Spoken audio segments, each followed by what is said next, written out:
मुलींनी स्वतःचं संरक्षण करण्यासाठी सक्षम व्हावं. पोलीस उपनिरीक्षक गायत्री जाधव. आपल्या आई वडिलांना समाजात ताठ मानेनं जगता येण्यासाठी विद्यार्थी युवक युवती यांनी कुठल्याही गैरप्रकार याकडे दुर्लक्ष करावं. मुलींनी स्वतःचं संरक्षण करण्यासाठी सक्षम व्हावं असं आव्हान दिंडोरी पोलीस ठाण्याच्या पोलीस उपनिरीक्षक गायत्री जाधव यांनी केलं. जनता इंग्लिश स्कूल आणि उच्च माध्यमिक विद्यालय येथे महाराष्ट्र शासन सखी सावित्री मंच महिला सुरक्षा प्रबोधन कार्यक्रम प्रसंगी जाधव बोलत होत्या. कार्यक्रमाच्या अध्यक्षस्थानी प्राचार्य शरद शेजवळ होते.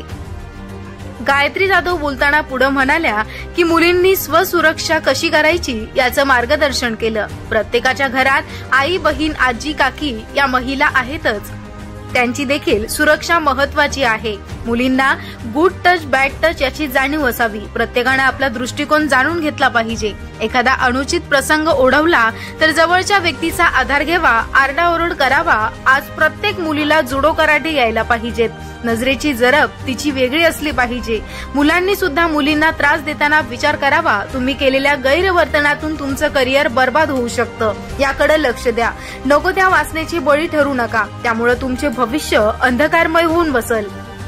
कायद्याच्या चौकटीत राहा, प्रगल्भता जोपासा आणि स्वविकास करा. आई वडिलांच्या विश्वासाला तडा जाऊ देऊ नका. शुद्ध मैत्री असं सांगितले. कार्यक्रमाचे अध्यक्ष प्राचार्य शरद शेजवळ यांनी बोलताना आजच्या तांत्रिक युगात विद्यार्थ्यांनी शालेय शिक्षण घेत असताना स्वतःच्या चारित्र्याकडे विशेष लक्ष देणं हे नितांत गरजेचं आहे. प्रत्येक मुलानं घरातून शाळेत येताना आणि समाजात वावरताना आजूबाजूला असणाऱ्या प्रत्येक स्त्रीमध्ये मुलीमध्ये आपली बहीण आपली आई हे जर बघितलं तर वितुष्ट निर्माण होणारच नाही. आणि आजचे जे लहान वयात होणारे गुन्हे बघतो ते आपल्याला ऐकायला सुद्धा मिळणार नाही. म्हणून या अंतर्मनातील विचारांचं प्रबोधन होणं हे खूप गरजेचं आहे. मुलींनी देखील शाळेत येताना स्वतःमध्ये असणारे वाईट विचार काढून चांगल्या विचारांची रुजवणूक करावी आणि स्वतः प्रतिकार करण्यास तत्पर राहावं. यावेळी व्यासपीठावर पोलीस उपनिरीक्षक गायत्री जाधव, प्राचार्य शरद शेजवळ, उपप्राचार्य उत्तम भरसट, सविता शिंदे, रावसाहेब उशीर, प्राध्यापक संदीप जगताप आदी जण उपस्थित होते. प्रास्ताविक सूत्रसंचालन संतोष कथार यांनी तर आभार रावसाहेब उशीर यांनी मानले. वेद माझा न्यूज साठी जिल्हा प्रतिनिधी बापू चव्हाण, नाशिक.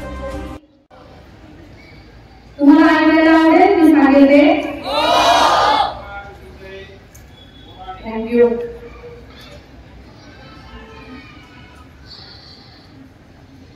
तुम्हाला काय अपेक्षित आहे, काय सांगितलं पाहिजे तुम्हाला? कोणी हात वरती करा, कारण माझ्याकडे सांगण्यासारखं खूप आहे. तुम्हाला काय अडचणी आहे आणि तुम्हाला काय अपेक्षित आहे, भविष्याच्या दृष्टीने तुम्हाला काय अडचण येणार आहे, तुम्हाला काय करायचं आहे, काय नाही. कोणी एक सांगू शकेल का मला? विचारा, मुलांमधनं विचारा कोणी. बसेल ना? आता राहिला प्रश्न, ही झाली सुरक्षितता, बरोबर. याच्यासाठी तुम्हाला स्वसंरक्षणासाठी तुम्हाला तुम्ही म्हणजे मी जेव्हा स्कूलमध्ये